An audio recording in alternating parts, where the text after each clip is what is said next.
एक दिन खाली बैठे मैंने फेसबुक पर एक अनजाने आदमी को फ्रेंड रिक्वेस्ट भेज दी, जो दिखने में बहुत हैंडसम था। उस आदमी ने उसी रात फेसबुक पर मेरी भेजी फ्रेंड रिक्वेस्ट एक्सेप्ट कर ली। तुम्हें पता है कि तुम इस साड़ी में कितनी खूबसूरत लग रही हो, उसने मैसेज किया। थैंक्स, मुझे भी तुम्हारी डीपी अच्छी लगी। इसी तरह हमने बातें करनी शुरू कर दी। मुझे पता था कि वो 39 साल का शादीशुदा आदमी है, जो 2 बच्चों का बाप भी है। इन सब चीजों के बाद भी हमने अपनी बातें शुरू कर दी। इतना ही नहीं, हमने अपना नंबर भी एक दूसरे के साथ बदल लिया। देखते ही देखते हम एक दूसरे के करीब आ गए और एक दूसरे के बेस्ट फ्रेंड बन गए। फेसबुक पर हम एक दूसरे के साथ बहुत ज्यादा बातें करने लगे और सोशल मीडिया पर ज्यादा से ज्यादा समय बिताने लगे। दूसरी ओर उस आदमी को लगने लगा कि हमारे करीब आने से, इतनी बातें करने से वो अपनी बीवी से दूर जा रहा है। वो अपने बच्चों के साथ दूसरे सटेम में रहती थी। वह मुझसे बोलता था, अभी पता नहीं, मैं सारा दिन तुम्हारे बारे में ही सोचता रहता हूँ। मुझे अफसोस है इस बात पर। मैं नेचर से काफी शर्मीली थी। मेरे काफी अच्छे दोस्त भी थे, लेकिन मुहाफिज जैसा दोस्त होना काफी स्पेशल था मेरे लिए। 1 महीने की चैटिंग के बाद हमने स्काइपिंग करना भी शुरू कर दिया।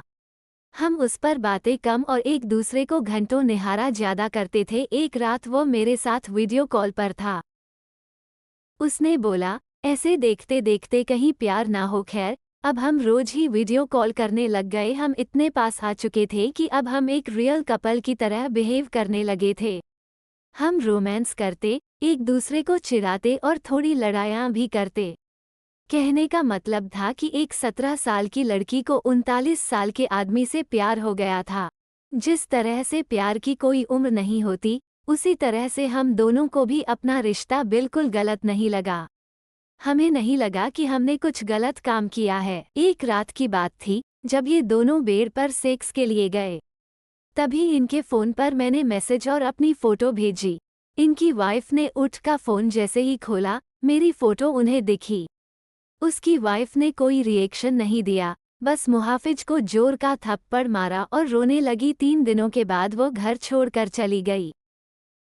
मुझे उसकी वाइफ के लिए काफ़ी बुरा लगा, इसलिए मैंने उससे कई दिनों तक बातचीत बंद कर दी।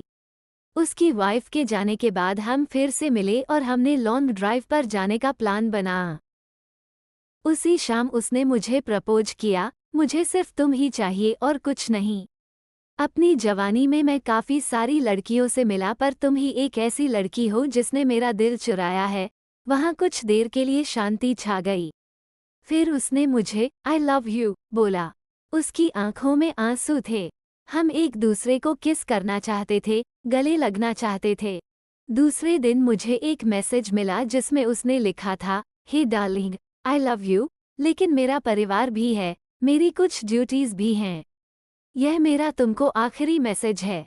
मुझे प्लीज़ कॉल या टेक्स्ट मत करना, मैं तुम्हें ब्लॉक कर रहा हूँ। मुझे ऐसा लगा कि मानो मैं शादी के बाद विधवा बन गई हूँ। मैं बुरी तरह से टूट चुकी थी, काफ़ी परेशान थी। 3 महीने बीत जाने के बाद मैं एक लड़के के साथ रिलेशनशिप में आई। एक दिन मेरे पास किसी दूसरे नंबर से मुहाफिज का मैसेज आया, बानी, इज़ दैट यू, प्लीज़ मेरी लाइफ में दोबारा वापस आ जाओ, मैं तुम्हारे बिना नहीं रह सकता।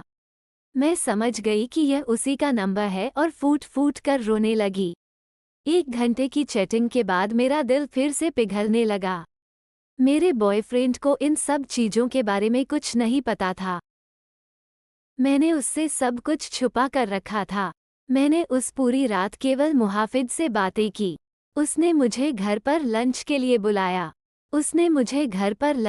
बुलाया। एक दिन मुहाफिज ने मुझे अपने घर पर लंच के लिए बुलाया था।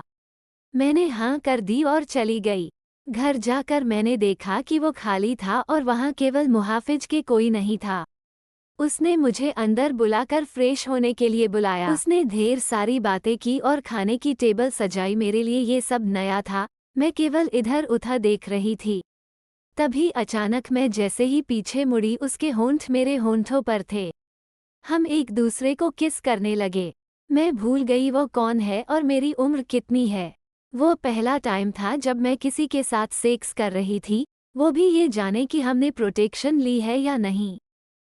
तभी मुझे दर्द का एहसास हुआ और मैंने अपनी वर्जिनिटी उसे दे दी, जिससे मैं बेहद प्यार करती थी। मैं उसी दर्द भरी हालत में घर वापस आ गई। दूसरे दिन मुझे काफ़ी अच्छा महसूस हो रहा था।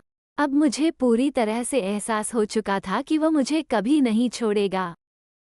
अब मैं प्यार पाने के लिए इतनी ज़्यादा एक्साइटेड नहीं थी। वर्जिनिटी खोने के बाद मेरी सोच काफ़ी बदल गई, मैं एक औरत बन चुकी थी। उस दिन मुझे पता चल चुका था कि प्यार का असली मायना क्या होता है।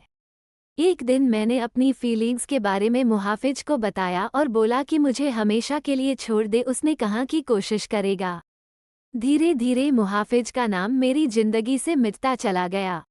मैंने उसका नंबर डिलीट कर दिया और उसने भी मुझे ब्लॉक कर दिया। मैंने फिर उसे कभी ट्रेस करने की नहीं सोची, लेकिन उसकी यादें आज भी मुझे डराती हैं।